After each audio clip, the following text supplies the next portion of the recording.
маневренный, преодолевает самые различные преграды. Он умеет даже плавать под водой, но еще он... Assalamualaikum warahmatullahi wabarakatuh. My name is Muhammad Zain Zakwan and I am from 305 and also from group 2. Today, my objective is to teach you how to learn chapter 3 consumer mathematics, saving and investment, credit and debts. But today we will learn a topic that will probably be used when we grow up later. So my objective is to tell you about credit and debt management. So what do you understand about credit and debt? The word credit has several meanings. In the financial world, credit means a contractual agreement between the supplier, for instance, or a bank or financial institution, and the consumer. The consumer can borrow money from the supplier for any use or purchase and agree to repay within a certain period. In short, credit is a postponement of payment facility provided by the supplier to the consumer. For example, bank offer credit facility to customer in the form of credit cards. If the customer or credit cards owner uses the credit card in a transaction, the bank will pay the seller first and the customer will pay back the bank within a certain period of time. Credit can also mean the amount of money that can be borrowed.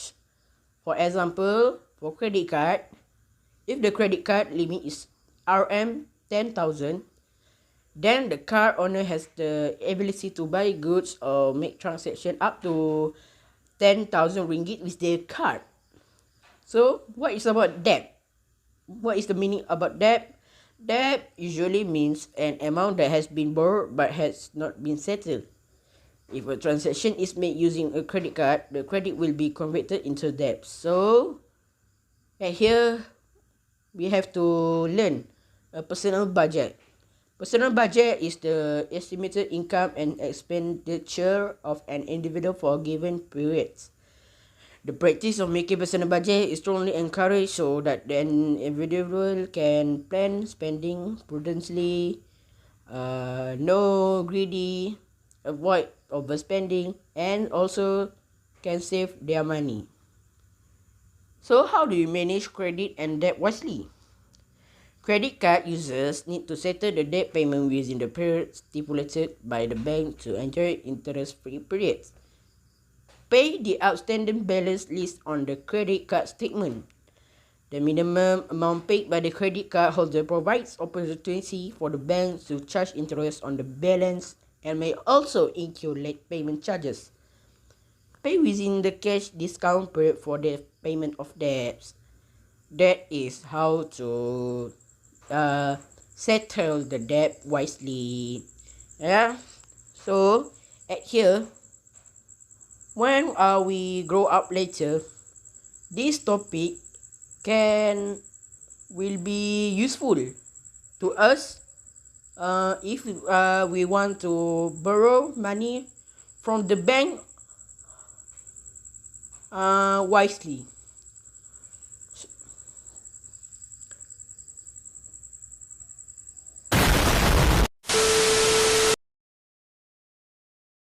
Okay, next what do you understand about the advantages and disadvantages of credit cards? The use of credit cards is increasingly common today. As a consumer, it is important for us to realize and understand the advantages and disadvantages of using credit cards. The advantages of credit cards are credit card holders can enjoy a reward system in the form of cash rebate or point redemption. Credit card does not require us to carry a lot of cash. It is easy and efficient payment method. It makes the convenience of buying goods and services online.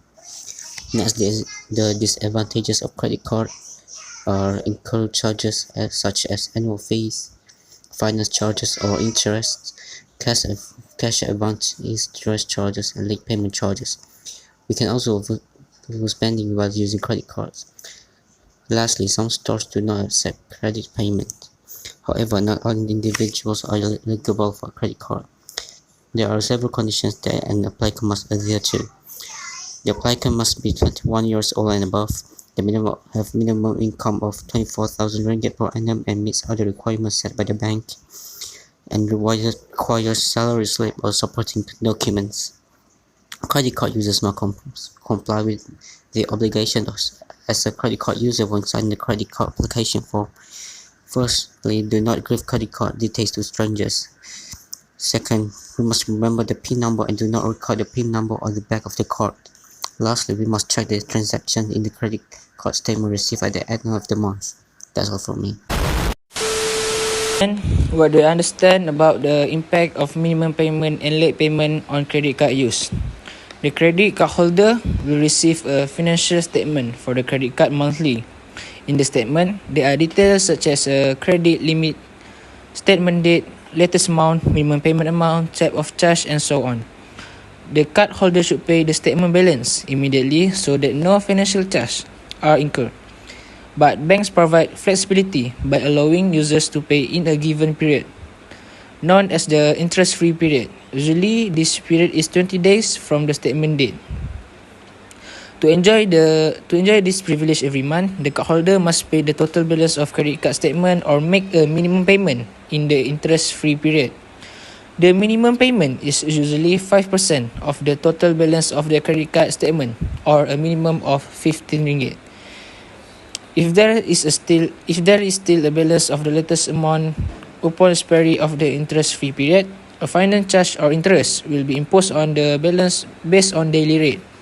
Most banks charge an annual interest of between 15% and 18%.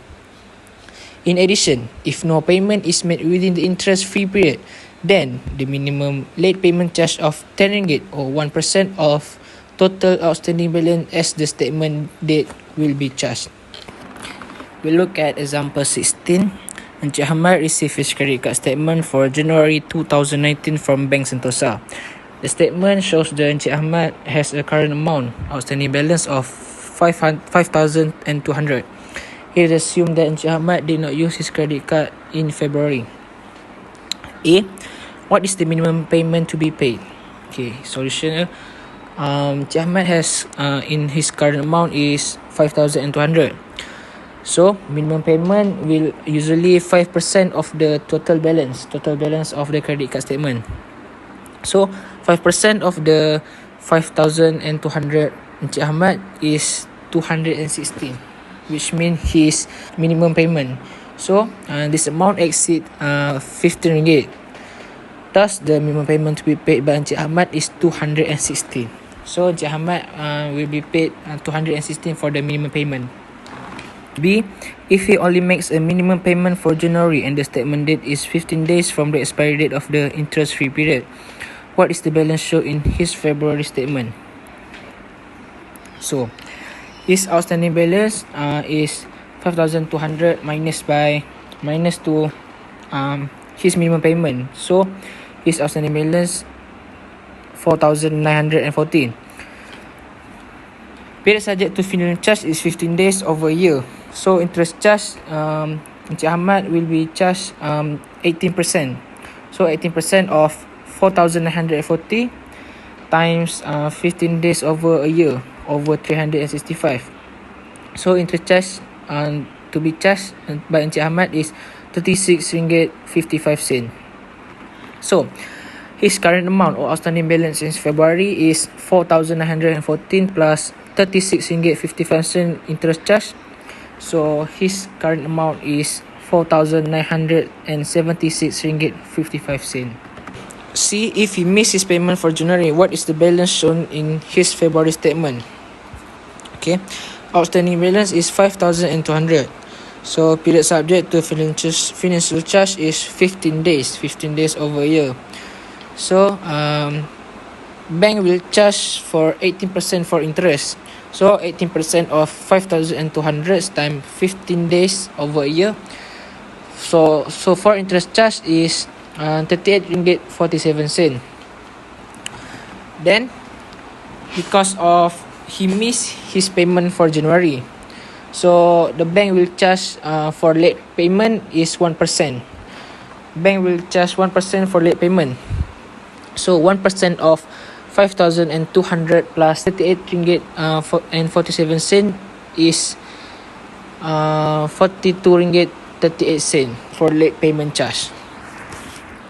So his current amount in February is 5,200 is outstanding balance, plus with interest charge. Interest charge is 38 ringgit 47 cent, and plus by late payment charge, which is 42 ringgit and 38 cent. So his current amount in February is 5,290 ringgit and 85 cent. Okay, how do you solve problem involving the use of credit? Credit card holders should be aware of the advantage and disadvantage of credit cards. Several factors have to be taken into account before using credit card, such as the balance of the existing limit, current cash flow, and so on. Now we look at example 17. Miss Chin wants to buy a French-made handbag online. She surfed the internet and find two interesting promotion. Okay, he give his statement A. Company L in Singapore offers promotional price of 250 Singapore dollar for order outside Singapore. 15 Singapore dollar shipping charge apply. Company V in Malaysia offers promotional price of 799 ringgit. Delivery is free for all orders to local addresses. Miss Chin intends to make payment by credit card, and she understands that the bank will charge an additional 1% on each transaction from abroad. Assume the current exchange rate for Malaysian ringgit is 1 ringgit equal to 34 cent. As a wise consumer, which offer should Miss Chin choose? Justify your answer. Okay. Solution is Miss Chin should compare the actual price to be paid if buying from the two companies. Okay, we look at company L first. Because Miss Chin live in Malaysia, right? So we will change the Singapore dollar to ringgit Malaysia. So the promotional price is 215 Singapore dollars times 1/35 cent equal to 735 ringgit and 29 cent for promotional price. For postal charge is 50 Singapore dollar times 1/34 cent. For postal charge is 147 ringgit and 6 cent. Additional charge by bank is 1%. 1% of 735 ringgit 29 cent is 7 ringgit and 35 cent. So actual price to be paid by Miss Chin is 735 ringgit 29 cent is promotional price, plus 147 ringgit and 6 cent for postal charge, and plus 7 ringgit 35 cent for additional charge by bank. So actual price to be paid by Miss Chin is 889 ringgit 70 cent. Okay, we look at company V. Company V is promotional price is 799 ringgit. Actual price to be paid is 799 ringgit. So although the promotional price offered by company L is cheaper, but the actual price payable is higher due to the additional charge incurred for online purchase from company L. So Miss Chin should buy from company V to save 90 ringgit and 70 cent.